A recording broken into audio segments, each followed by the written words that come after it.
우리 시간 예배로의 부름으로 2018년 2월 4일 예배 하나님께 드리도록 하겠습니다. 우리가 하나님을 예배할 수 있는 것은 하나님께서 우리와 같은 자들을 하나님의 은혜의 언약 가운데에 불러주셨고, 그래서 하나님께 온전히 영광 돌리도록 우리들을 이 예배 가운데에, 은혜의 언약 가운데에 불러주신 것입니다. 이 시간 이사야서 12장 5절 6절 말씀 선포할 때 아멘으로 화답하시면서 자리에서 일어나심으로 하나님께 드리는 예배를 시작하도록 하겠습니다. 여호와를 찬송할 것은 극히 아름다운 일을 하셨음이니 이를 온 땅에 알게 할지어다. 시온의 주민아 소리 높여 부르라.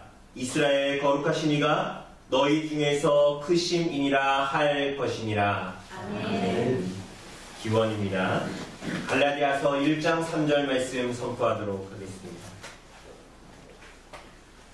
우리 하나님 아버지와 주 예수 그리스도로부터 은혜와 평강이 있기를 원하노라. 아멘. 찬송가 6장으로 우리 하나님을 찬송합시다. 찬송가 6장입니다.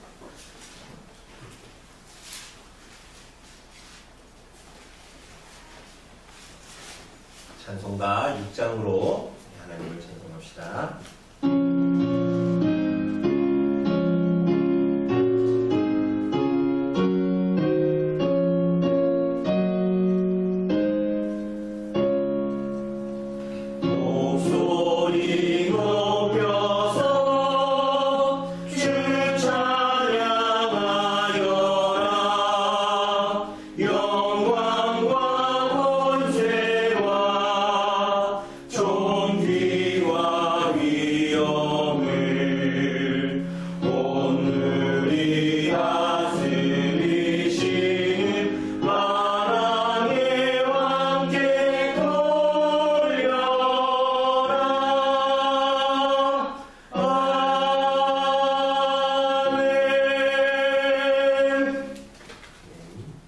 사도신경은 우리들의 신앙 고백을 요약해 놓은 것입니다. 이 시간 성삼위 하나님을 향한 우리들의 신앙을 고백하도록 하겠습니다. 우리가 무엇을 믿습니까?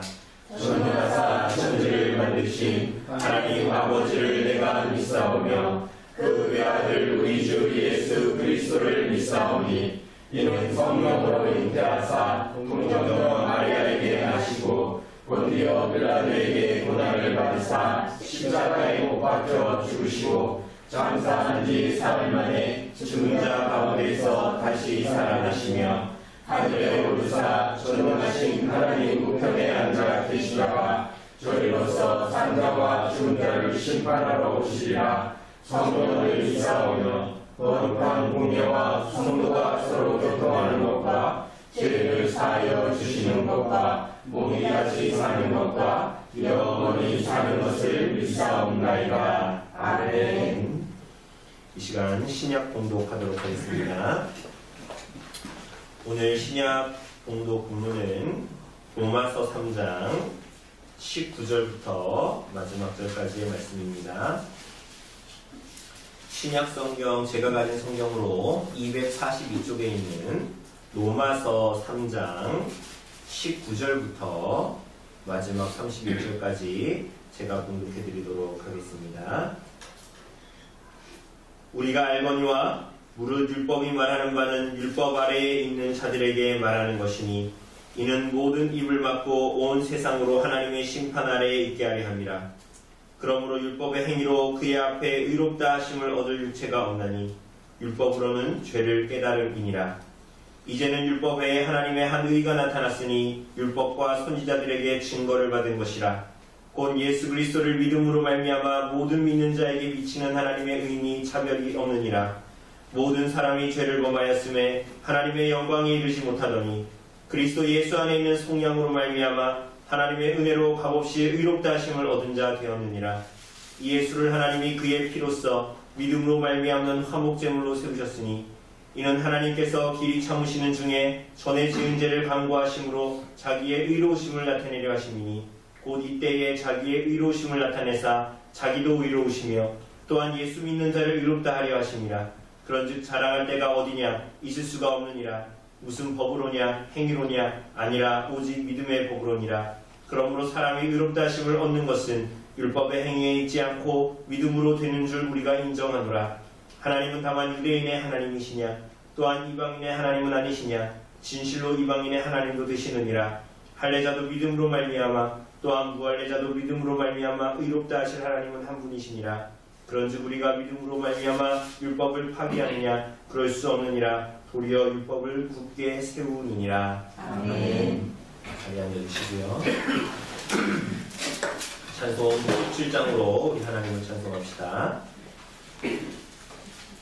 찬송가 27장입니다.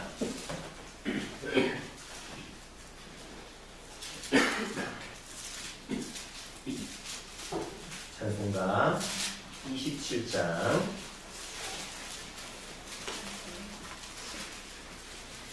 찬송가 27장으로 하나님을 찬송합시다.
읽으시는 제가 읽고 장로이시는 성도님이 읽으시는 것입니다.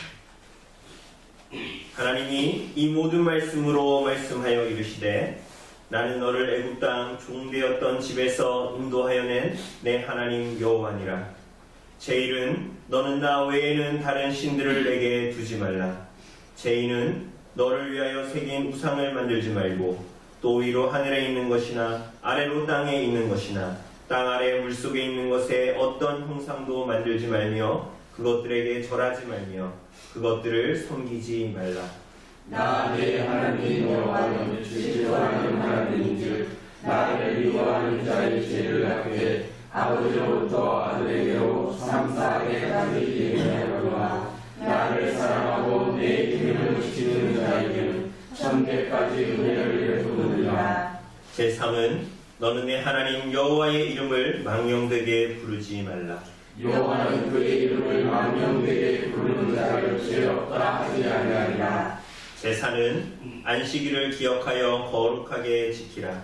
엿새 동안은 힘써 내 모든 일을 행할 것이나 일곱째 날은 내 하나님 여호와의 안식일인즉 너나 내 아들이나 내 딸이나 내 남종이나 내 여종이나 내 가축이나 내 분양에 머무는 들이라도 아무 일도 하지 말라. 이는 엿새 동안에 나 여호와가 하늘과 땅과 바다와 그 가운데 모든 것을 만들고 일곱째 날에 쉬었습니다. 그러므로 나 여호와가 안식일을 복되게 하여 그날을 거룩하게 하였느니라.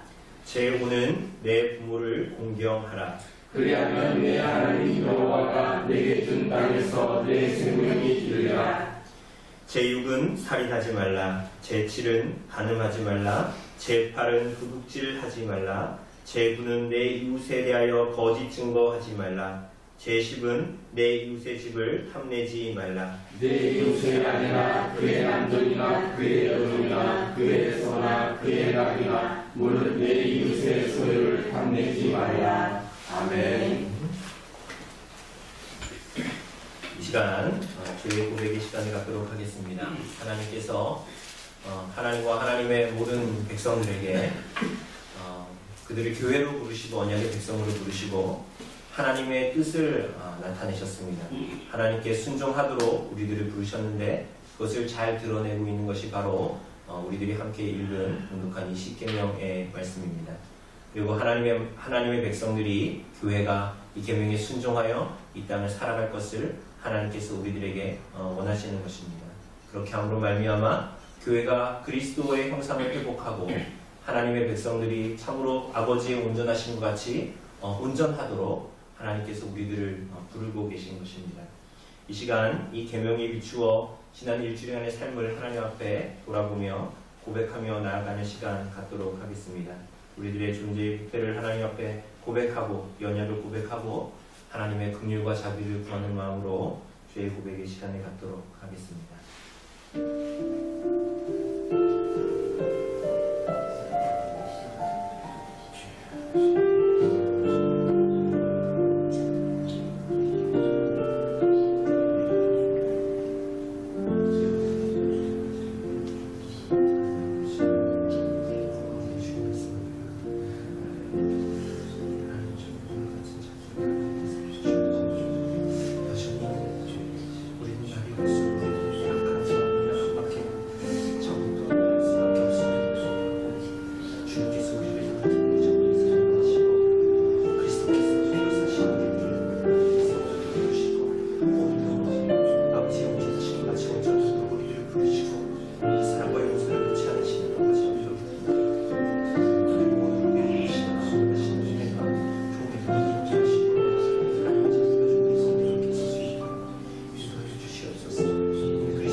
그리스도 안에서 그의 은혜의 풍성함을 따라 그의 피로 말미암아 속량 곧 죄의 사함을 받았느니라. 아멘.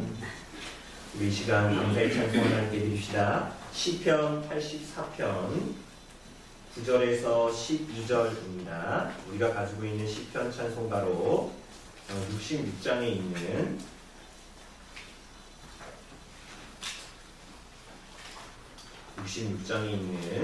시편 84편 9절에서 12절입니다.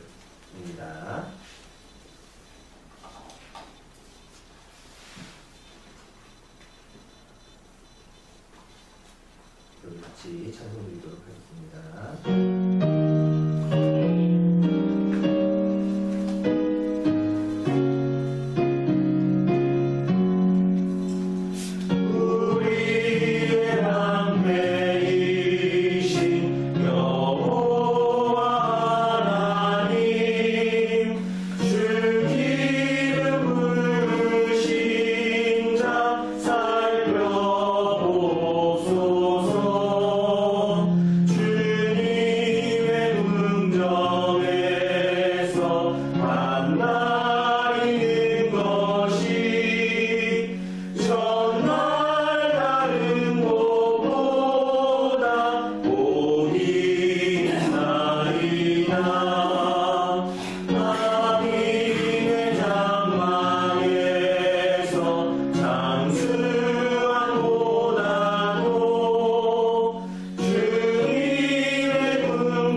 변함없이 우리들의 삶을 주관하여 주시고 거룩한 예배의 자리로 인도하여 주신 은혜 감사드립니다.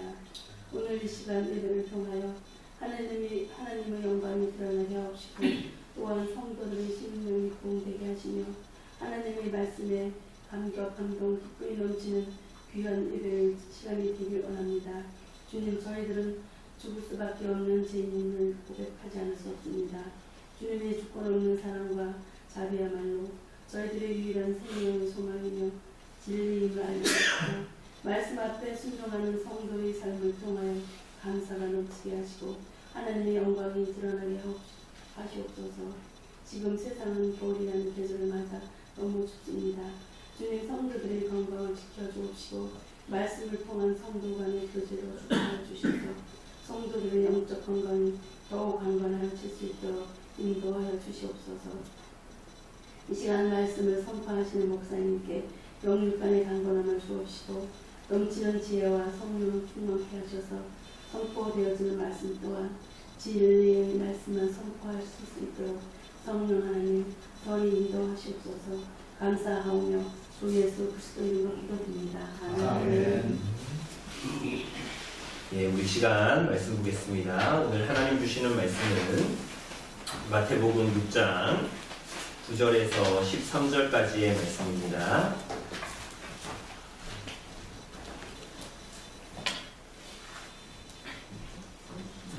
마태복음 6장 9절에서 13절까지의 말씀. 마태복음 6장 9절에서 13절까지의 말씀 제가 봉독해 드리도록 하겠습니다. 그러므로 너희는 이렇게 기도하라. 하늘에 계신 우리 아버지여, 이름이 거룩히 여김을 받으시오며 나라가 임하시오며 뜻이 하늘에서 이루어진 것 같이 땅에서도 이루어지이다. 오늘 우리에게 일용할 양식을 주시옵고 우리가 우리에게 죄 지은 자를 사하여 준 것 같이 우리 죄를 사하여 주시옵고 우리를 시험에 들게 하지 마시옵고 다만 악에서 구하시옵소서. 나라와 권세와 영광이 아버지께 영원히 있사옵나이다. 아멘. 오늘 사랑하는 여러분, 오늘 우리는 이번 지난주에 이어서 계속해서 이 기도에 대해서 함께 살펴보려고 합니다. 우리 주님께서는 두 가지를 금하셨죠. 그죠? 기도에 대해서 우리 지난주에 본 대로 첫 번째로 서기관과 바리새인과 같이 외식하지 말라라는 것이었습니다. 그죠? 사람들에게 보이려고 기도하지 말라라고 말씀하셨고, 또 하나는 뭡니까? 이방인과 같이 기도하지 말라라고 말씀하셨습니다. 이방인과 같이 기도하지 말라라는 이 말씀은 무슨 말씀입니까? 어떤 기도가 마치 이방인들이 하는 어떤 그들과 인격적인 관계를 맺지 않는 어떤 절대 신에게 자신의 노력과 자신의 희생과 어떤 대가를 지불함으로 말미암아 기도의 응답을 받는 것처럼 그렇게 하나님께 나아가서 기도하지 말라라는 것입니다. 인간의 어떠함에 달려있지 않다라는 것을 주님께서 말씀하시지요. 그러면서 지난주에 우리가 마지막에 본 것처럼 8절의 말씀과 같이 그분이 우리의 아버지이시다라고 말하고 있습니다. 하나님이 우리의 아버지시고 우리는 그분의 자녀로서 하나님께 기도하며 나아가는 것이죠. 뿐만이 아니라 정말 그 하나님은 누구보다도 우리를 아시고 보시는 하나님 아버지시다. 이방인들이 모시는, 이방인들이 구하는 그러한 신과 같지 않다라는 것을 주님께서 우리들에게 가르치셨습니다. 그래서 우리가 이 땅을 살아갈 때에 무시로, 그죠? 어느 곳에 있든지 누구와 있든지 무엇을 하든지 간에 하나님과의 은밀한 교통 가운데에 나아갈 수 있는 그 은밀한 골방 가운데에 아버지와 자녀가 만나는, 그래서 이 땅을 살아가면서 하나님께 구하며 기도하는 것은 바로 하나님과 하나님의 자녀 사이의 그 긴밀한 교통을 통해서 그 생명을 얻고 참된 힘을 얻어 능력으로 이 땅을 살아가는 것이다. 그래서 우리가 지난주에 본 대로 이 땅을 영생으로 살아가는 것이다. 영생을 누리며 살아가는 것이다. 라는 것을 우리가 지난주에 함께 보았습니다. 오늘 사랑하는 여러분 지난 한 주간 이렇게 주님과 골방에서 만나면서 주님과 교통하면서 여러분 어떻게 사셨습니까? 어떠십니까? 정말 이게 하나님의 백성들에게만 주어진 아주 독특한 특권이라는 것을 우리가 기억해야 합니다. 쉬지 말고 기도하라 라고 하는 것은 어떤 예배당 가서 기도하라는 것이 아니라 정말 이제는 우리를 성전 삼아, 우리를 지성소 삼아 우리 가운데 거하시는 하나님과 무시로 교통하며 그렇게 나아갈 수 있는, 참 생명을 누릴 수 있는 길이 우리에게 열려있는 너무나 독특한, 그리고 누구에게도 주어지지 않은 하나님의 자녀들에게만 주어진 그러한 특권이다. 그래서 이 땅을 하나님의 나라를 살아갈 수 있는 것이다 라는 말씀을 우리들이 지난주에 함께 배웠습니다. 오늘 사랑하는 여러분, 오늘 말씀은 주님께서 이어서 제자들에게 기도를 가르치시는 내용입니다. 그런데 이 내용은 우리가 참 익숙하게 많이 알고 또 소요리 문답이나 또 하이델베르크 요리 문답을 통해서 우리가 배웠던 그리고 성경을 통해서도 우리가 많이 접했던 주님께서 가르쳐 주신 기도, 그게 뭡니까? 주기도입니다. 주기도. 그런데 우리가 이 주기도의 의미를 잘 바르게 알지 못하면 뭐가 됩니까? 이게 주기도문의 주문이 되죠. 주문이 되지 않도록 주님께서 가르쳐 주신 기도의 의미를 우리가 좀 바르게 알고자 합니다. 먼저 주님께서 기도를 우리들에게 가르쳐 주실 때에 누구에게 기도해야 하는가 하는 것을 가르치십니다. 그것은 우리가 지난주에 말미에서 본 대로 이어서 누구에게 기도해야 하는가? 바로 우리의 아버지이신 하나님께 기도해야 한다라는 것을 가르칩니다. 여러분, 아이에게, 자녀에게 아버지는 한마디로 이 존재의 근원입니다. 그렇지 않습니까? 그러니까 아비가 없이 그 자녀가 있을 수가 없지요. 당연히. 그죠? 그렇기 때문에 한 아이는, 그 자녀가 태어나면 그 아이는 그의 모든 생명뿐만이 아니라 그의 인생의 전반에 걸쳐서 어렸을 때는 생존 자체마저도 다 누구에게 달려있는 거예요? 다 아버지, 그 부모에게 달려있는 의존적인 존재가 바로 자녀인 것이죠. 근데 마치 하나님께 나아가 기도하는 우리가 마치 그 아버지에게 모든 것을 의존하며 그 모든 생존 자체를 아버지에게, 부모에게 의존하는 그러한 부모와 자녀의 관계와 같다라는 것을 우리들에게 말씀하시고 있는 것입니다.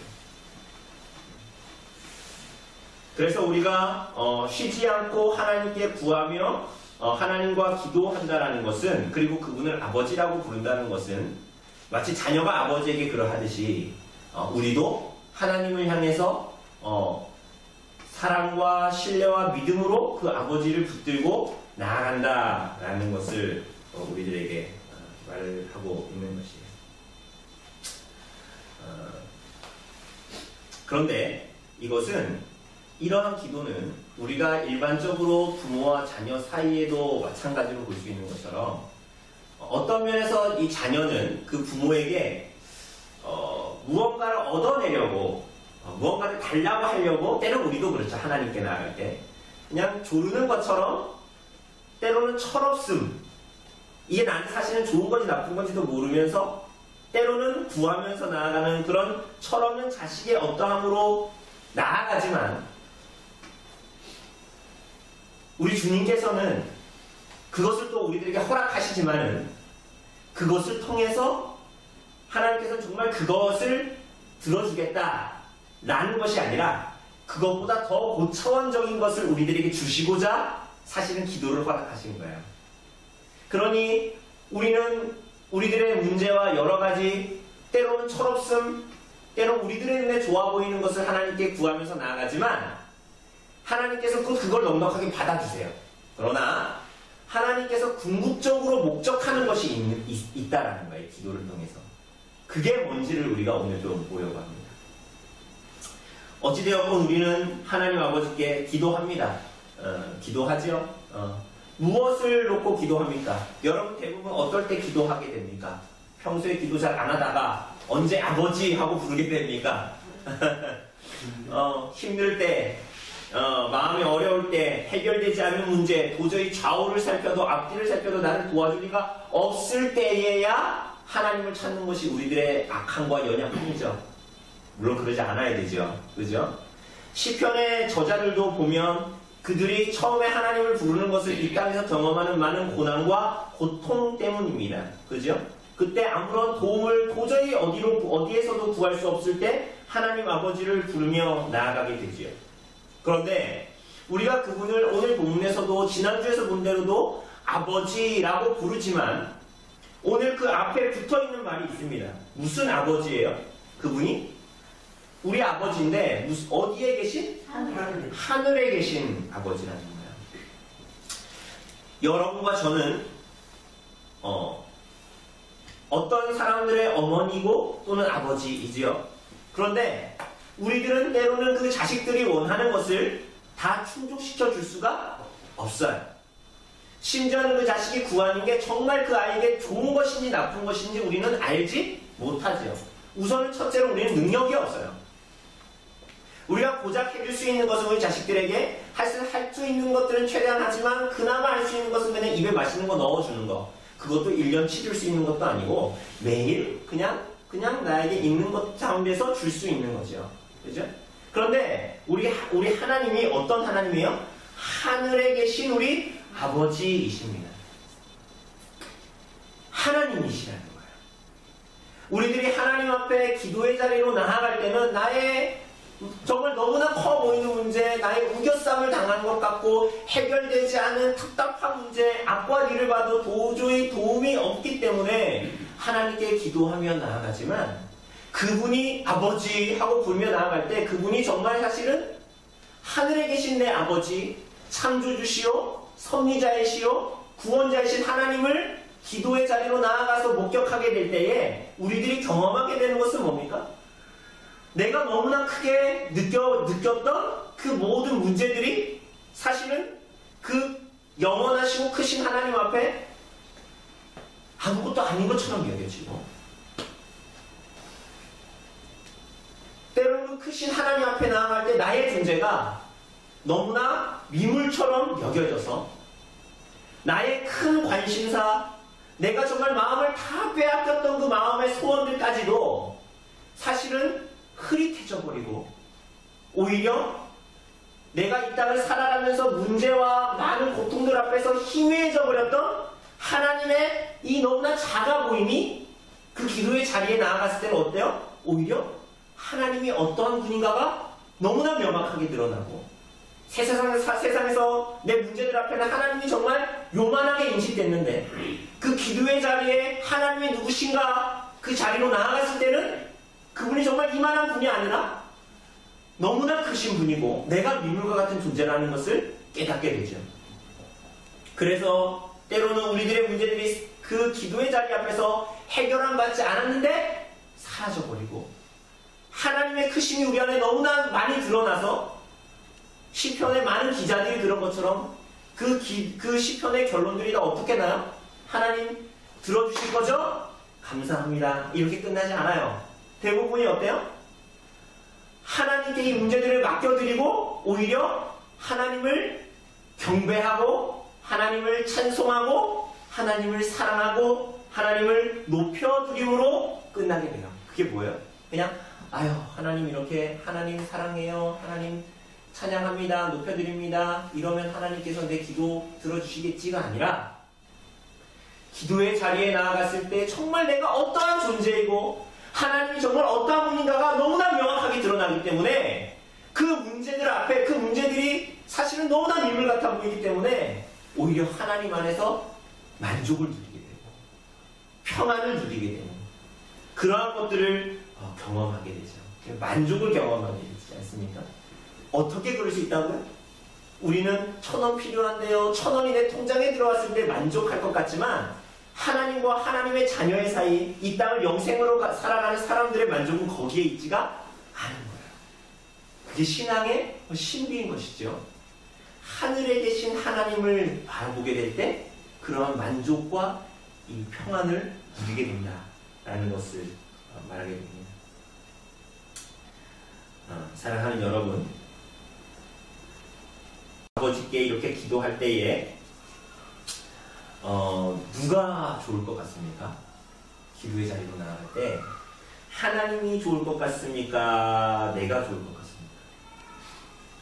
우리가 처음에 기도할 때 문제들 가지고 나아간다 그랬잖아요. 그냥 문제를 막 말했어. 근데 나중에 결론은 자꾸 어떻게 끝나요? 하나님 사랑해요. 하나님 정말 크신 분입니다. 하나님을 예배합니다. 이렇게 끝나죠. 그러면 이렇게 보면 기도를 하면 누가 좋을 것 같아요? 하나님이 좋을 것 같아요? 우리가 좋을 것 같아요? 그러니까 우리가 아주 가볍게 생각하면 마지막은 하나님께 영광 돌리니까 그럼 결국 기도는 하나님만 좋은 거네 이렇게 생각할 수 있지만 그렇지가 않아요. 때론 우리의 생각이 거기에밖에 미치지 못하기 때문에 주님께서는 우리들을 기도의 자리로 나오게 하십니다. 그 이어서 10절에 보면 뭐라고 하죠? 나라가 임하시오며 뜻이 하늘에서 이루어진 것 같이 땅에서도 이루어지이다라고 얘기합니다.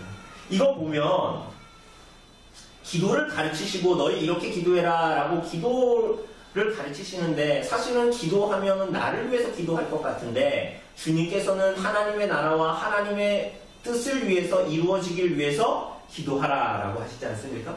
그러면은 이것을 보면은 이건 사실은 이건 하나님을 위한 기도인데 왜 이거를 굳이 우리에게 기도하라고 할까? 오히려 기도는 하나님께 좋은 것 아닌가? 라는 생각을 하게 되기도 합니다.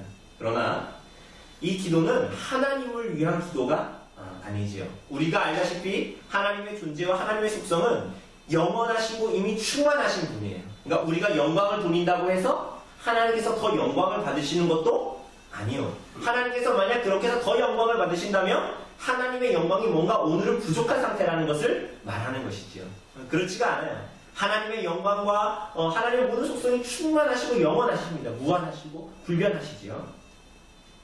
그러나 이런 하나님이 우리들에게 이렇게 하나님의 나라와 하나님의 뜻을 위해서 기도하라는 것은 너희가 나를 위해 기도해서 나의 부족을 채워라 라는 것이 아니라 하나님의 완전한 나라의 통치가 이루어지는 것, 하나님의 나라가 완전히 이루어지고 하나님의 뜻이 완전히 이루어지는 것이 사실은 우리가 기도하는 모든 간구와 소원의 최대치이기 때문에 주님께서 하나님의 나라와 하나님의 뜻이 이루어지기를 구하라라고 말씀하시는 것입니다. 이게 무슨 말일까요? 우리들이 웨스트민스터 소요리 일문답에서 답하는 것처럼 질문은 뭡니까? 사람의 주된 목적이 뭡니까? 사람의 정말 인생의 궁극적인 목적이 뭡니까? 당신은 정말 왜 살아요? 라고 묻는다면 뭐라고 답합니까? 인간의 주된 목적이 하나님을 영원롭게 하고 그분을 영원으로 즐거워하는 것이다 라는 것을 말합니다. 그게 바로 이거예요. 하나님의 인생의 궁극적인 우리들의 모든 기도와 간구의 사실은 최대치가 뭐냐? 궁극적인 그 최대치는 뭐냐? 하나님의 통치가 이 땅 가운데 이루어지는 거예요. 하나님의 뜻이 이 가운데 이루어지는 거예요. 시편 기자들의 많은 인생의 답답함과 기도의 제목들을 보세요. 그 궁극적인 어떤 최대치, 하나님께서 무엇을 이루어주셨으면 좋겠습니다 라는 그 궁극적인 기도의 그 목적, 그 최고치가 뭐예요? 하나님께서 통치해 주십시오. 하나님께서 다스려 주십시오. 하나님의 뜻이 내 삶 가운데 이루어지셨으면 좋겠습니다 라는 기도의 제목이지요. 그렇지 않습니까? 그러하니 오늘 이것은 하나님의 나라가 임하고 하나님의 뜻이 이 땅에 이루어지기를 원합니다 라는 것은 거기에 인간들의 참된 행복과 모든 간구의 최대치가 있다는 것을 너희가 알고 그 하나님을 구하라는 주님께서 그 가르쳐주신 기도의 핵심적인 내용인 것입니다. 그래서 그 하나님께 매달리고 하나님께 순종하는 것이 최고의 인생의 행복이다라는 것을 우리들에게 가르쳐 주십니다. 그래서 사랑하는 여러분, 우리가 기도할 때 하늘에 계신 우리 아버지여, 나라가 임하시오며 뜻이 하늘에서 이루어진 것 같이 땅에서도 이루어집니다라는 것은 주문, 그냥 적혀있는 거 달달달달달 외우는, 혹은 마음이 좀 심란하거나 무서울 때 달달달달 외우는 주문이 아니라 우리가 그렇게 하늘에 계신 아버지여 나라와 뜻이 이루어집니다 라고 할 때에 그것은 내가 내 마음대로 사는 존재가 아니라 하늘에 하나님이 계시고 내가 그분 아래 사는 것이고 내가 섬겨야 할 주인이 바로 하나님이시고 그리고 내 삶이 나의 다스림과 통제를 받는 것이 아니라 하나님의 다스림과 하나님의 통치를 받는 것이 우리들에게 최고의 행복이다 라는 것을 우리들이 하나님께 기도하는 것이다 라는 것을 기억하셔야 합니다. 사랑하는 여러분, 그런데 이 하나님의 뜻이 그분의 다스림과 통치가 어떻게 나타나기를 기대합니까? 이어서 11절에 보면 뭐라 그래요? 오늘 우리에게 일용할 양식을 주시옵고 라고 합니다. 여러분, 일용할 양식입니다. 일용할 양식. 여러분, 하루 쓸 양식만 있으면 여러분 만족하십니까? 오늘 먹을 것만 있으면 여러분 만족하세요? 그럼 잠자리 누우면서 걱정하잖아요. 내일은 뭐 먹을까? 근데 왜 이렇게 기도하라고 가르치실까요? 이것은 우리가 누구를 의지하고 있고 누구를 어떻게 의존하고 하는가를 보여주심으로 우리 하나님께서 우리와 무시로 교통하기를 원하신다라는 것을 기억하라고 우리에게 말씀하시는 거예요. 다르게 얘기하면 하나님, 내가 이번 주일에 이번 일주일 동안 뭐가 필요해? 그럼 오늘 예배당에 와서 하나님께 막 구해. 응? 그래가지고 하나님과의 굉장히 끈끈하게 막 아버지와 아들의 관계인 것 같아. 그런데 예배당에 딱 나가고 그걸 딱 받고 나서 일주일 동안은 하나님과 아무런 관계가 없는 사람처럼 하나님과 기도하지도 않고 은밀한 골방으로 나가지도 않고 그러한 존재로 살아가는 것이 아니라 하나님과 무시로 아버지와 자녀의 관계 가운데에 살아가기를 원하시고 어떻게 의존하며 살아가기를 원하시는가 하는 것을 이 말씀에서 보여주는 거예요. 그러니까 우리는 이거 자꾸만 생각할 때 일용할 양식 주십시오, 일용할 양식 주십시오, 일용할 양식 주십시오, 믿습니다, 믿습니다, 받아서 먹으면 만족하는 기도가 아니라는 거예요. 하나님께서 우리에게 일용할 양식을 주시죠. 근데 먹는 걸로 끝나는 게 아니라 그걸 왜 그렇게 우리들에게 말씀하시냐는 거예요. 하늘에 나는 새도 먹이시고 내일 아궁이로 들어갈 들풀도 입히시는 분이 우리 안 입히시고 안 먹이시겠어요? 그래서 당연한 건데 왜 그거를 하나님께 구하라고 굳이 말씀하시냐는 거예요. 그죠? 이상하죠? 이 기도는 이렇게 구하라는 것은 여러분들에게 그저 하루 분량의 양식이나 돈을 매일마다 강구하는 것이라기보다는 알라는 거예요. 뭘 알아라? 여러분과 저의 생명이 전적으로 하나님께만 의존해 있다는 것을 알라는 거예요. 또한 여러분과 저는 그분을 떠나서는 살 수 없는 존재라는 것을 알라는 거예요. 우리의 존재 자체가. 여러분, 성경이 말할 때 여러분 정말 떡만 있으면 산다고 얘기합니까? 여러분 통장에 1, 2억만 있으면 여러분 정말 영원히 살 수 있다라고 여러분 성경이 여러분들에게 약속합니까? 여러분 오늘 점심 때 국수 말고 뷔페 먹고 라카이 가서 맛있는 뷔페 먹고 그러면 여러분들이 정말 행복을 누리고 영원한 생명을 누릴 거라고 성경이 여러분들에게 약속하던가요? 그러던가요? 떡만 있으면 여러분 정말 살 것 같습니까? 예수께서 광야에서 40일 동안 밤낮으로 금식하신 후에 시험하는 자가 와서 예수께 말하죠? 너가 하나님의 아들이거든 저 돌들도 뭐가 되게 하라?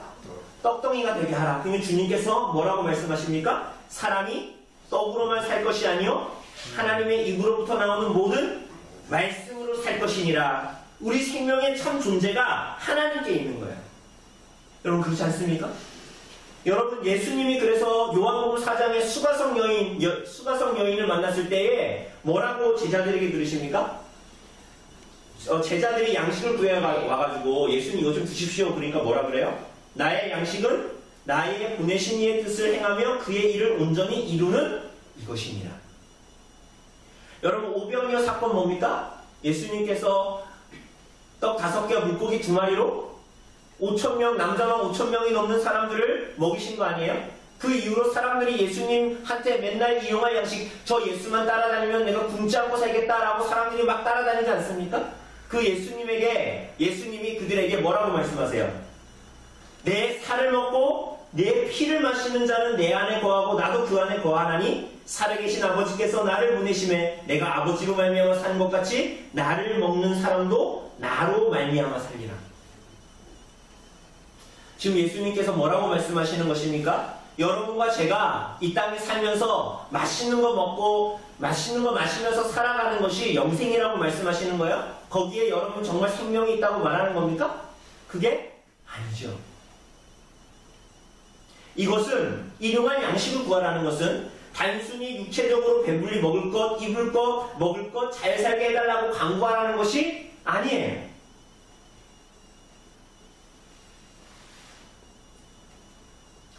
사랑하는 여러분, 우리는 때로는 정말 인색해 보이는 하나님을 구약에서 만날 때가 있습니다.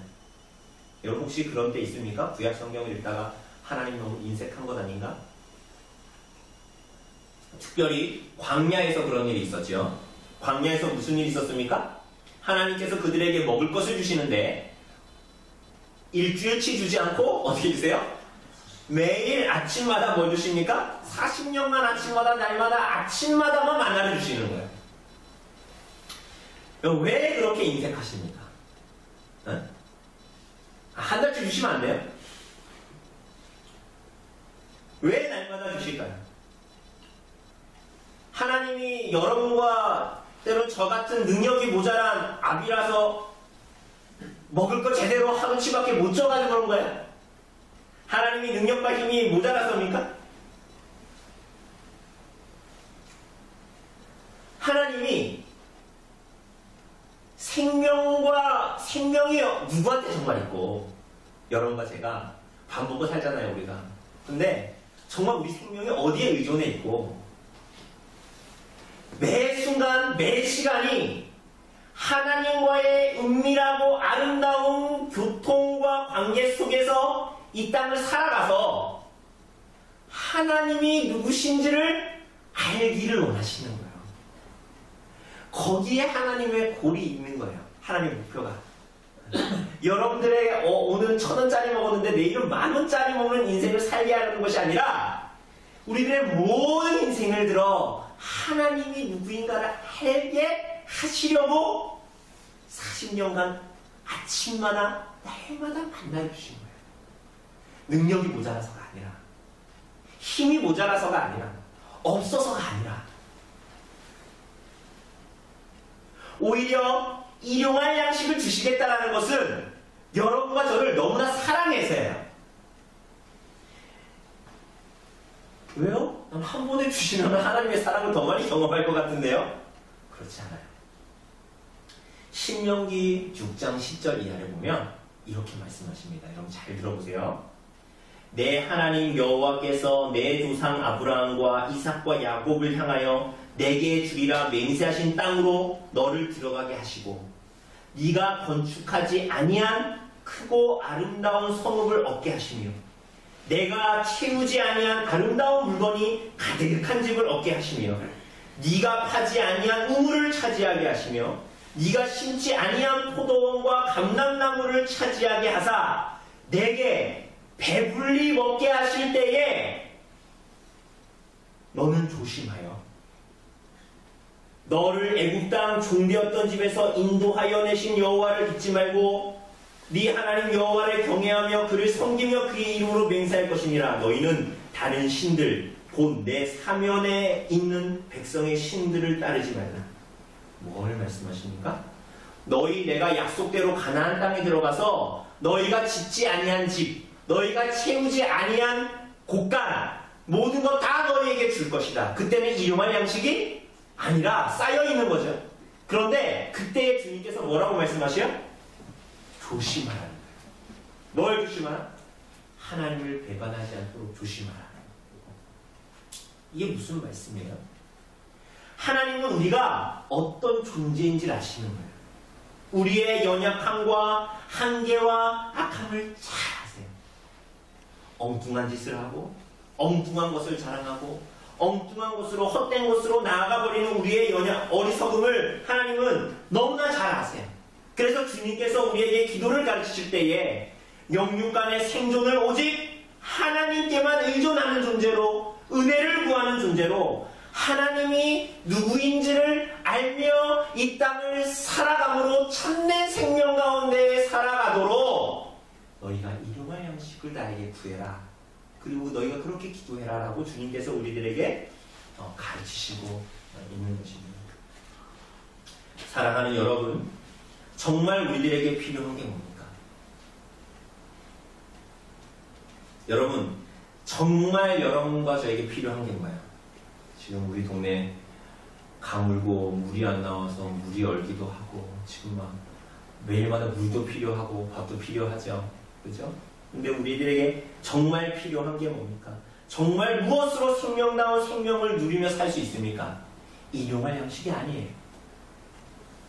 일용할 양식으로 표현되고 있는 하나님으로부터 나오는 은혜인 거예요. 일용할 양식, 내 입에 들어갔다가 뒤로 다 나가게 되는 밥이 아니라, 물이 아니라 하나님의 하나님께서 주시는 일용할 양식으로 표현되고 있는 하나님으로부터만 나오는 은혜예요, 은혜. 근데 그 은혜가 뭐냐? 12절을 보면, 우리 12절 한번 같이 읽어볼까요?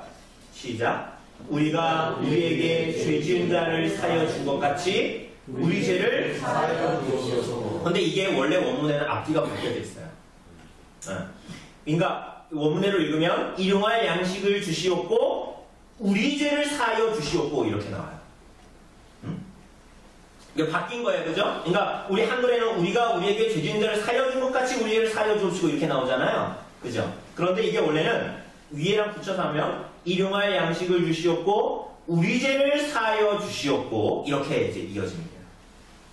그러니 날마다 살아가는데 필요한 양식이 뭐라고 오늘 얘기하는 것 같아요. 마시며 먹고 나서 입으로 들어갔다 뒤로 나가는 것이 정말 우리들에게 필요한 양식이 아니라 궁극적으로 우리의 죄를 사함받는 것. 하나님으로부터 오는 은혜, 하나님으로부터만 나오는 용서의 은혜, 그게 우리들의 참된 영생의 양식이다, 참된 생명의 양식이다라는 것을 가르쳐주고 있는 거예요. 그래서 일용할 양식을 주옵시고 우리 죄를 사하여 주옵소서를 붙여놓은 거예요. 산상수훈 우리가 볼 때 5장에서 초두에 기억나실 거예요. 의에 줄이고 목마른 자는 복이 있나니. 의에 줄이고 목마르다는 건 뭡니까? 영적인 가난함을 깨닫는 자를 말하는 거예요. 응? 여러분, 의에 줄이고 목마른 자, 영적으로 가난한 자가 정말 배부름을 얻을 수 있는 게 뭡니까? 산의 진미 뷔페 차려놓으면 의에 줄이고 목마른 자가 그거 먹으면 배부름을 얻을까요? 아니잖아요. 의에 줄이고 목마른 자, 영적인 가난함을 깨닫는 자는 오직 하나님으로부터 오는 양식만을 구해요. 그게 뭡니까? 죄 사함의 은혜. 그것만이 그에게 참된 양식이 되고, 그것이 사실은 궁극적으로 구약의 광야교회에서 매일마다 하나님으로부터 만나를 구했던 이스라엘 백성들이 하나님으로부터 공급받았던, 그리고 하나님께서 그걸 통해서 이스라엘 백성들에게 가르치시고자 원했던 영생하는 양식이죠.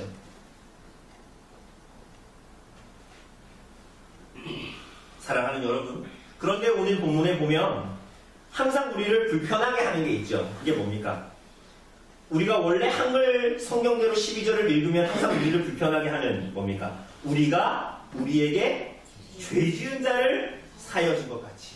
자꾸 이게 붙어 있으니까 우리들의 마음이 불편해요. 왜 불편해요? 마치 우리가 용서를 받으려면 어떻게 해야 하는 것처럼 우리가 다른 사람을 용서해 주는 것이 하나님께 용서를 받는 근거 혹은 대가가 되는 것처럼 우리가 표현되어져 있지만, 사실은 이것은 하나님의 용서가 우리가 이웃을 사랑하는 것과 용서하는 것과 불가분의 관계에 있다는 것을 우리들에게 말하고 있는 거예요. 그러니까 대가나, 그죠? 어떤 근거가 된다 이러한 것이 아니라 하나님이 우리를 용서하시는 것과 우리가 이웃을 용서하는 것이 어떤 관계에 있다고요? 뗄래야 뗄 수 없는 관계에 있다는 것을 우리들에게 말해주는, 우리들이 잘 알고 있는 하나의 비유를 생각하면 이해할 수 있습니다. 마태복음 18장에 나타나는 용서할 줄 모르는 종의 비유에서 이것이 잘 나타나죠.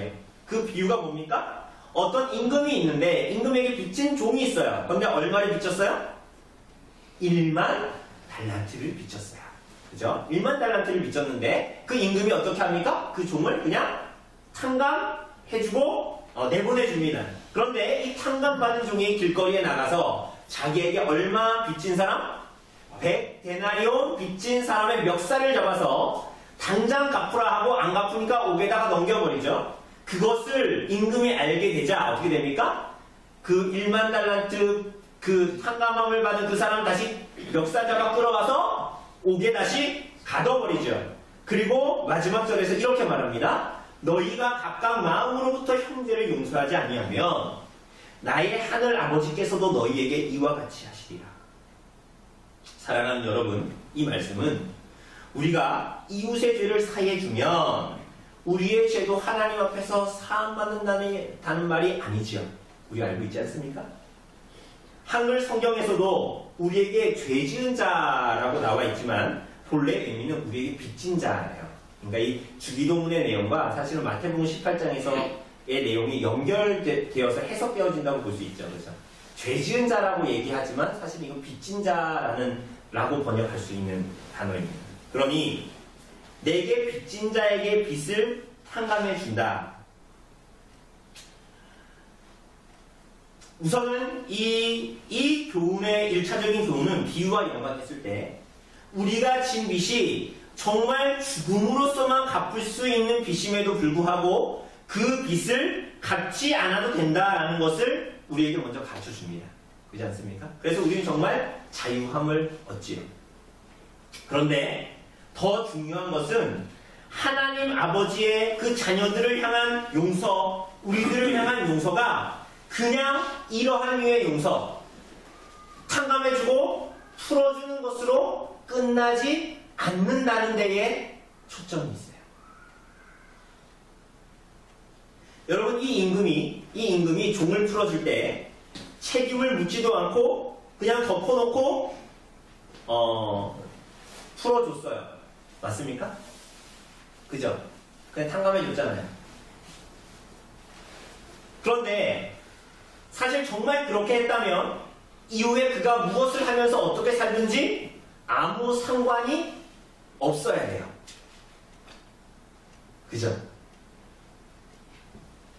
그거 요즘 말로 하면은 쿨하게 1만 달란트 탕감해주고 얘 어떻게 살든지 열심히 살아봐 하고 딱 해야 되는 그게 쿨한 거잖아요. 요즘의 말로 하면. 그런데 이 임금이 쿨하지 않아. 어떻게 해요? 그 종이 나가서 그 짓을 하니 어떻게 합니까? 그를 다시 잡아와가지고 가둬버리죠. 이게 무슨 얘기예요 이게? 우리 하나님이 쿨하지 못하다시는 건가? 구원이 취소된다라는 건가? 이걸 구원으로 보면? 오늘 사랑하는 여러분, 이게 뭡니까? 주님께서 여러분과 저에게 기대하는 것이 무엇인지를 오늘 주기도를 통해서 그리고 마태복음 18장을 통해서 우리들에게 말씀하시고자 하는 거예요. 주님께서 여러분과 저에게 기대하시는 것이 뭡니까? 정말 주시고자 하는 것이 뭡니까? 하나님의 그 은혜가 뭡니까? 용서보다도 더 깊은 사랑, 용서보다도 더 깊은 기대인 거예요. 그게 뭐예요? 죄 지은 자가 변하여 거룩한 자가 되기를 원하시는 거예요. 그래서 우리가 이전에 봤던 마태복음 5장 48절에서 보는 것, 말씀하신 것처럼 하늘에 계신 너희 아버지의 온전하심과 같이 너희도 온전하기를 원하시는 거예요. 여러분, 우리는 요한복음 8장에서 우리가 잘 알고 있는 한 이야기를 알고 있어요. 가늠하다가 현장에서 끌려온 여인을 우리는 잘 압니다. 사람들은 이 여인의 이야기를 가지고 오면서 뭘 말합니까? 다 죄를 지었으니 예수님도 정죄하지 않았으니 누군가가 다른 일을 정죄하는 것이 마땅한가? 라고 물어요. 정말 그것을 얘기하는 겁니까? 요한복음 8장의 이 말씀은 그렇게 본다면 반만 본 거예요. 반만. 예수님이 정말 이 여인에게 바란 게 뭐예요? 그 여인이 지은 죄가 아니라졌습니까? 예수님이? 그 가늠하다가 현장에 잡힌 여인에게 너 지은 죄 아니야 이렇게 말씀하셨습니까? 아니면 내가 용서할 테니까 가서 다시 죄 지어봐 이렇게 말씀하셨습니까? 아니에요. 주님의 기대가 뭡니까? 용서보다도 더 깊은 그 사랑이 뭐죠?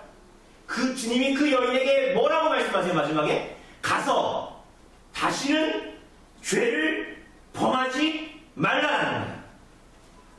변화를 요구하신 거예요. 사랑하는 여러분, 우린 용서를 얘기할 때, 용서를 생각할 때, 이웃을 용서하는 것도, 못 본 척 하지 뭐. 그냥 내가 지나가지 뭐. 여러분, 이것이 주님께서 베푸신 용서가 아니에요. 우리 자꾸 그렇게 생각하지. 부모가 자식의 과오와 잘못을 그저 못 본 척하고 넘어갈 수 있지만 그렇게 하지 않고 깨우치고 타이르고 안 되면 매를 대기까지 하는 이유가 뭡니까? 그저 지나치는 용서보다 더 깊은 사랑이 있기 때문에 그런 거죠? 덜 사랑해서가 아니라 더 사랑해서 그런 거죠? 참된 변화를 그래서 요구하는 거예요, 자식들에게. 여러분, 만약 생각해 보세요. 만약 용서라는 것이 그냥 죄의 값에 대한 면제라면 사실은 처음부터 죄를 문제 삼지 않는 것이 가장 좋아요. 왜? 그냥 그렇게 책임만 면하게 해주면 그 자녀를 더 망가뜨리거든요. 그 자식이 못되짓 하는데 아유 그래 넌 내 자식이야 괜찮아. 우리 TV나 뉴스 영화 같은 데도 가끔 그렇게 막 극화돼서 나오잖아요. 그 자식의 잘못에 대해서 그냥 덮어 넘어가주면 어떻게 돼요? 회개할 것 같죠? 그렇지 않아요. 죄를 더 조장하면서 교묘하게 죄를 지면서 살아가요. 그게 인간입니다. 부모는 때로는 어리석어서 그걸 용서라고 생각할지 모르겠지만 오히려 그것은 자녀들을 더 죄를 교묘하게 조장하게 만들어요. 여러분 그런 류의 신앙을 가지고 사는 사람들이 누구예요? 그게 바로 구원파들이에요. 구원파들이 가진 신앙, 그들은 죄 때문에 괴로워하지 않아요. 왜? 십자가에서 예수님이 나의 모든 죄를 다 사하셨거든요. 그게 이미 사함받은 죄예요. 그래서 로마서에서 말하는 것처럼 죄 사함을 받았으니 이제 더 본격적으로 죄를 먹고 마셔도 괜찮은 거예요. 여러분, 만약 하나님의 사랑이 그런 사랑이었다면 그건 사랑이 아닌 거예요. 근데 하나님의 사랑은 그게 아니라는 걸 오늘 본문은 얘기하고 있는 거예요. 다시 가서 가늠하는 마음대로 해봐라. 저들도 너랑 다를 바가 없으니 다 똑같이 했으니 너도 그냥 살아. 되는 대로. 그게 아니라는 거예요. 그렇게 하면 구원파들이 하는 것처럼 죄의식이 더 희미해져가죠. 사랑하는 여러분, 그렇다면 주님께서 정말 뭘 원하시는 걸까요? 주님께서 여러분과 저에게 이 주기도를 통해서 이 주님께 기도하는 이 제목을 통해서 그리고 마태복음 18장을 통하여서 이 본문을 해석하면서 정말 우리들에게 말씀하시고자 하는 드러내시고자 하는 하나님의 사랑이 무엇이죠? 하나님의 여러분을 향한 용서가 2000년 전에 십자가에서 끝난 사건이 아니라는 걸 말하는 거예요. 지금도 하나님은 여러분을 용서하시고 여러분을 하나님의 자녀로 받아들이시는 것을 그치지 않고 계시다는 거예요. 주님께서 가르치신 이 기도는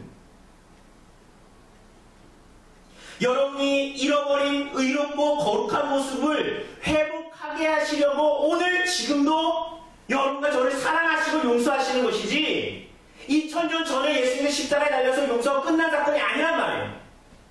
하나님은 그런 면에서 어떤 면에서 오늘도 고통 가운데 계시는 거예요. 그저 죄의 빛을 탕감하여 책임을 묻지 않고 용서하고 그냥 자녀 삼고 말아버리는 그러한 류의 용서가 아니라는 거예요. 그러면 차라리 편하지. 용서보다 더한 사랑이에요. 그게 뭡니까? 그 자녀가 더러움과 부패한 성품을 벗지 못하고 죄악을 뿜어내면서 인생을 살아가는데 끊임없이 그를 붙들고 있는 거예요. 그게 하나님의 용서이고 사랑입니다.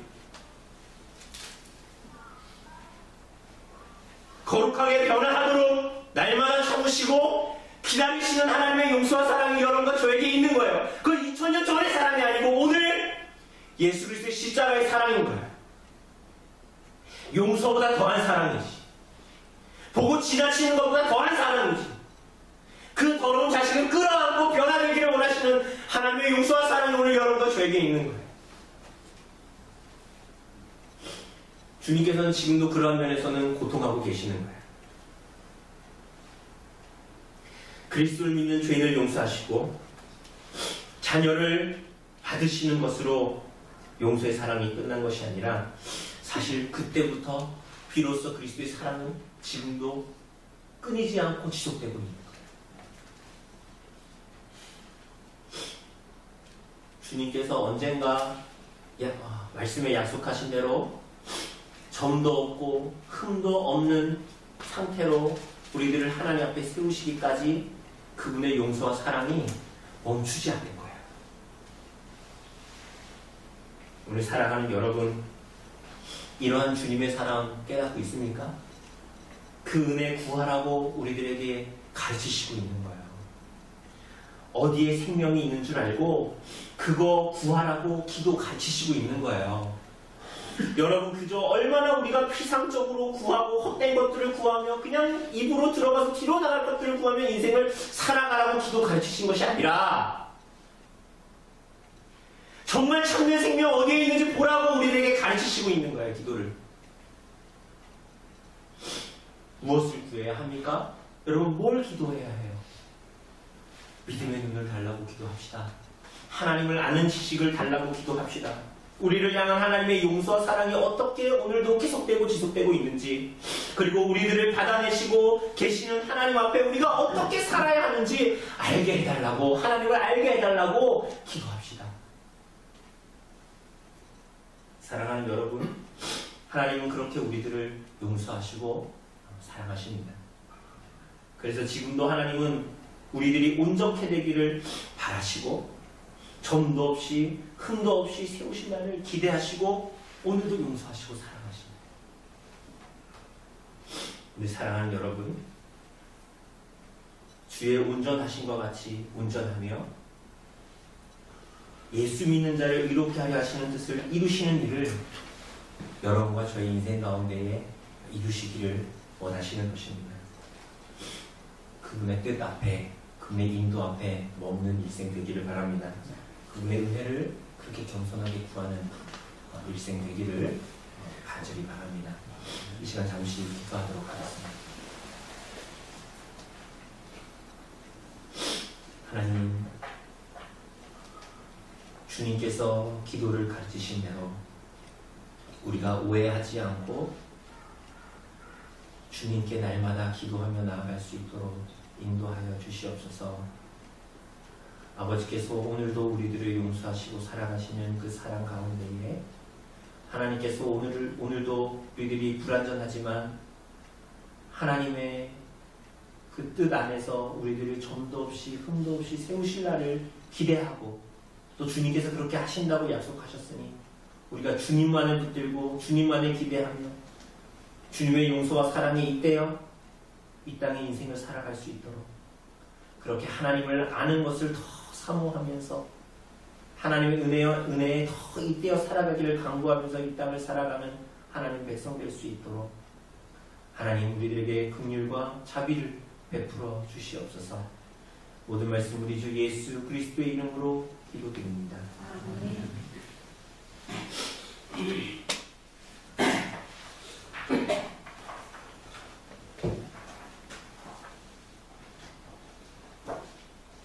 우리 시간 우리 성찬하기 전에 우리 오늘 회원가입 서약식이 있습니다. 그런데 이거에 앞서서 우리가 좀 간단한 교훈의 말씀을 좀 나누고 그 의미가 무엇인지 좀 나누고 우리가 이 서약식 하기를 바라요. 여러분 이단에 빠지지 않고 신앙생활을 하는 길 중에 하나는 우리 신앙의 내용이 정말 이 공교회의 신앙에 충실하게 있는지를 점검해 보는 것입니다. 그런데 그것을 가장 잘 점검할 수 있는 것이 뭐냐 하면 가장 쉬운 길이 뭐냐 하면 우리들이 보편적으로 받아들이고 있는 사도신경을 확인하는 거예요. 사도신경은 모든 보편교회의 이 보편적인 신앙의 공교회의 보편적인 신앙의 내용을 말합니다. 그래서 이 땅에 있는 모든 진실한 성도와 교회는 모두 다 사도신경의 내용을 믿음으로 고백합니다. 특별히 사도신경의 후반부에 나는 거룩한 공회를 믿습니다 라고 고백하는 내용이 있어요. 그죠? 그런데 그것을 풀어서 말하자면 나는 거룩한 보편적 교회를 믿습니다 라는 뜻이에요. 그렇기 때문에 사도신경을 고백하는 공교회는 교회가 하나님이 세우신 기관이라는 것을 믿는다라는 신앙의 내용을 고백하고 있는 거예요. 뭐라고요? 사도신경을 고백하는 공교회는 교회가 누가 세우신 기관이다? 하나님이 세우신 기관이다라는 것을 믿는다는 신앙의 내용으로 고백하고 있는 거예요. 오늘 이곳에 계신 우리 성도님들도 거룩한 보편적인 교회에 대한 믿음을 고백하고 있다고 생각합니다. 그렇다면 오늘 우리는 어떤 일에 힘써야 할까요? 우리는 교회의 지체로서 의식과 사상이 더 깊어져야 해요. 교회가 거룩하고 보편적인 속성을 지녔다. 사도신경이 말하더라. 그리고 교회에서 배웠다. 라는 지식으로만 머물고 있는 것으로는 부족합니다. 그럼 어떻게 해야 될까요? 교회가 이런 속성을 가졌다라는 것을 알고 그런 존재로 우리가 교회를 판단할 뿐만이 아니라 우리가 속한 교회가 정말 그런 교회가 되도록 힘써야 합니다.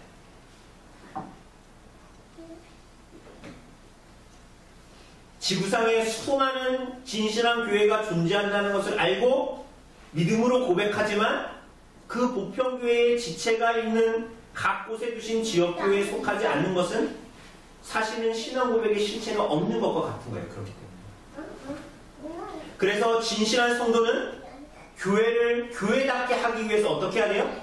노력하는 하나님께서 두신 지교회의 진정한 지체가 되어야만 하는 거예요.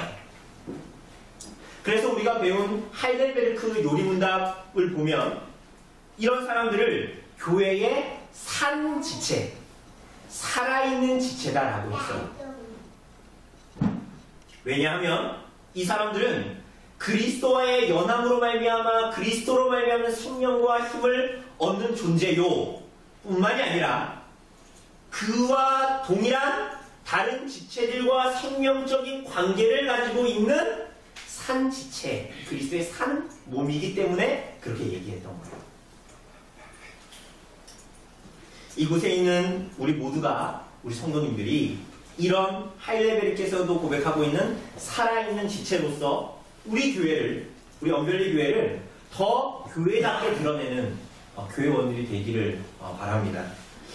이런 의미에서 오늘 전승민 형제가, 전승민 성도가 언별리 교회 회원으로 가입하게 된 것은 사도신경의 고백과 같이 거룩하고 보편적인 교회를 믿는 중요한 믿음의 실체가 있는 증거다라고 우리는 알 수가 있는 거예요. 전승민 성도는 2017년 9월부터 언별리 교회에서 함께 예배 드렸습니다. 우리가 알다시피 주일 예배와 수요 성경 공부에도 참석했고요.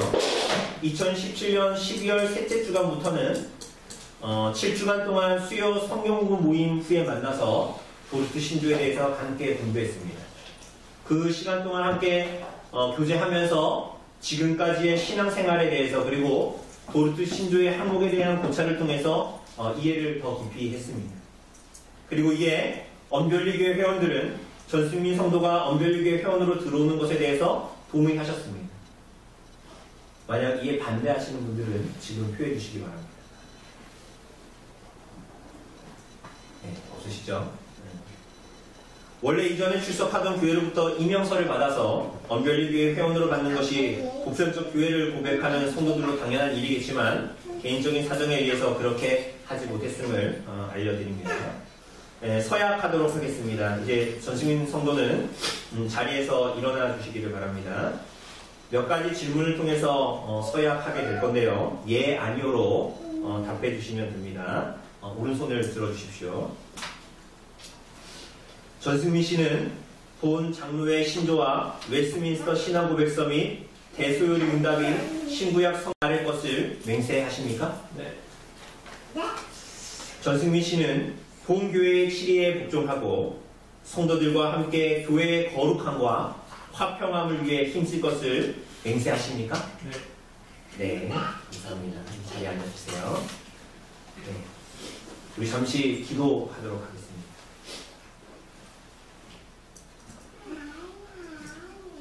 사랑하는 주님, 주님께서 선지자들과 사도들의 터위에 교회를 세우시고 그리스도께서 친히 머리가 되게 하셔서 백성들을 불러 그 몸의 지체가 되게 하신 것을 우리들이 이 시간 고백합니다. 또한 주님께서 거룩하고 보편적인 교회를 믿는 믿음을 우리들에게 허락하여 주시니 감사를 드립니다.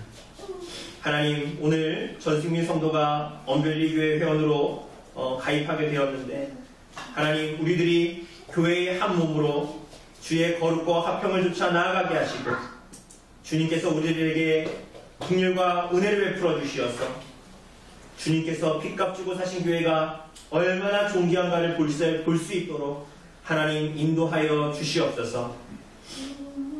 하나님이 어지럽고 혼란스러운 조국의 교회 가운데에 우리들의 눈에 보이는 상황과 환경에 어떠함에 휩쓸리지 않도록 도우시고, 우리들의 마음이 성도와 교회를 향해서 냉소를 갖는 교만함을 버리게 하여 주시옵소서. 한 몸의 부르심을 따라 그리스도의 뜻을 받들어 교회를 섬기고 살아갈 때 언별교회 성도 모두가 성령이 하나 되게 하신 것을 힘써 지키며 모이기를 힘쓰고 진실된 교제 가운데 나아가기를 사모하는 성도와 교회로 온전히 자라갈 수 있도록 주님 인도하여 주시옵소서. 모든 말씀 우리 주 예수 그리스도의 이름으로 기도드립니다. 예, 공포합니다. 이로써 전승민 성도가 언벌리 교회의 교회원이 된 것을 공포합니다. 이 시간 우리 성찬하도록 하겠습니다.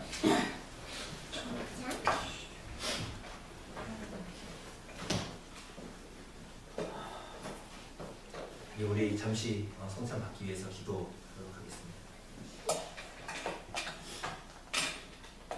하나님, 우리로 하여금 그리스도께서 베푸신 성찬의 상에 참여할 수 있는 은혜를 허락하여 주시니 감사를 드립니다.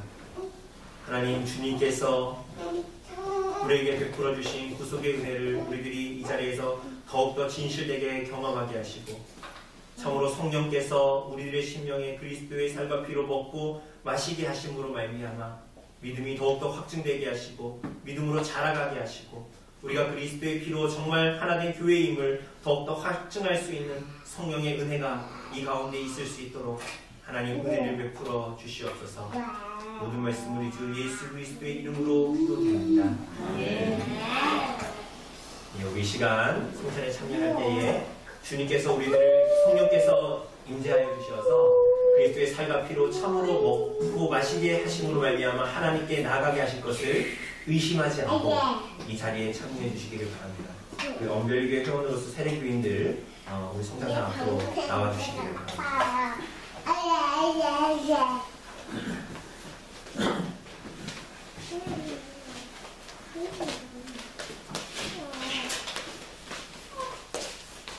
우리 수민 형제는 왼쪽으로 보여주시고요.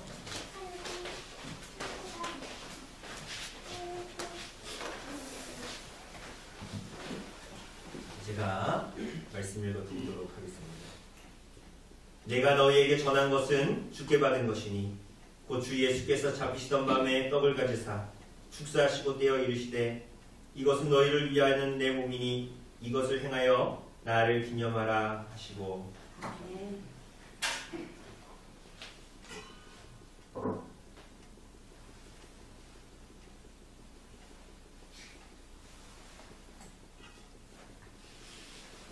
우리가 떼는 이 떡은 우리가 그리스도의 몸에 참여하는 것입니다. 그리스도께서 십자가에 달려 죽으신 것은, 여기 살을 다 찢으신 것은 여러분과 저의 모든 죄를 속하기 위한 것임을 믿으시고 이 떡을 받으시기를 바랍니다.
말씀 읽어드립니다.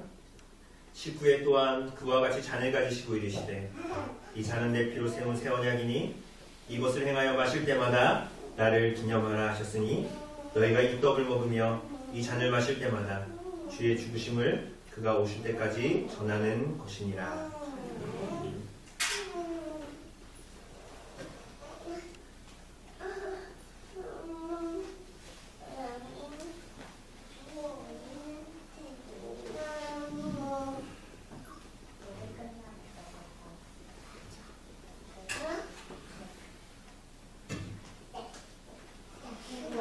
감사하는 이 잔은 그리스도의 피에 참여하는 것입니다.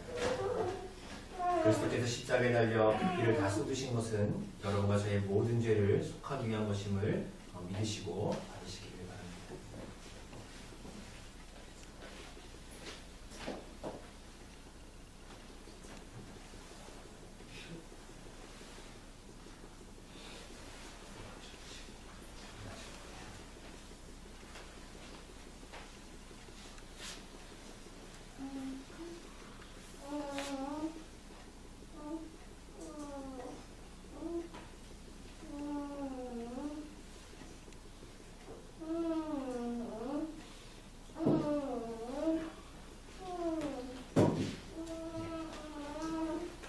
자리로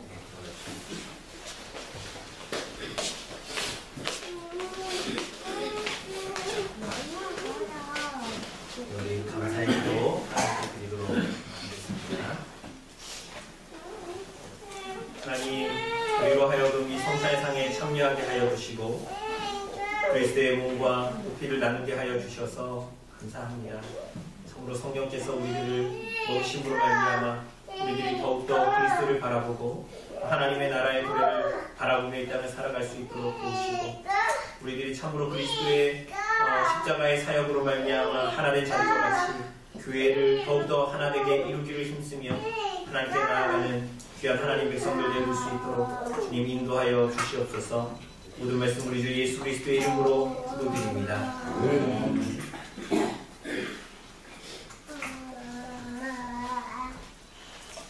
우리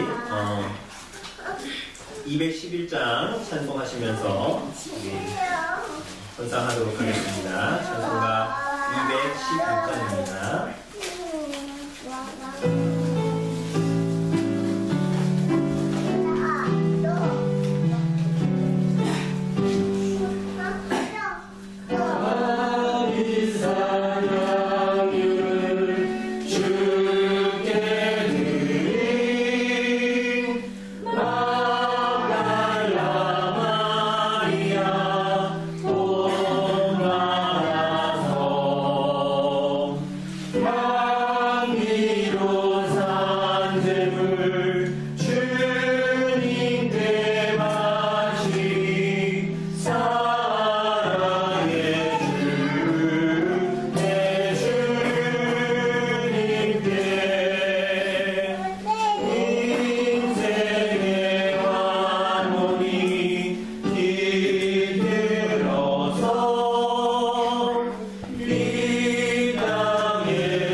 하나님, 우리들의 인생에 참 행복과 목적이 하나님께 있는 줄 알고 하나님께서 우리들의 생명을 허락하신 줄 알고 오늘도 그것을 고백하며 하나님께서 우리에게 주신 것들 가운데 구별하여 하나님께 나아가게 하시니 감사합니다. 하나님, 이러한 고백이 우리들의 삶의 고백되도록 인도하시고 하나님과의 깊은 교통 가운데에 참으로 영생으로 이 땅을 살아가는 하나님의 백성들 되어질 수 있도록 하나님 인도하여 주시고 역사하여 주시고 또 우리들을 붙들어 주시기를 원합니다. 이 모든 말씀 우리 주 예수 그리스도의 이름으로 기도드립니다. 자리에서 일어나셔서 찬송가 635장으로 찬송합시다. 찬송가 635장입니다.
주 예수 그리스도의 은혜와 하나님의 사랑과 성령의 교통하심이 너희 우리와 함께 있을지어다. 아멘.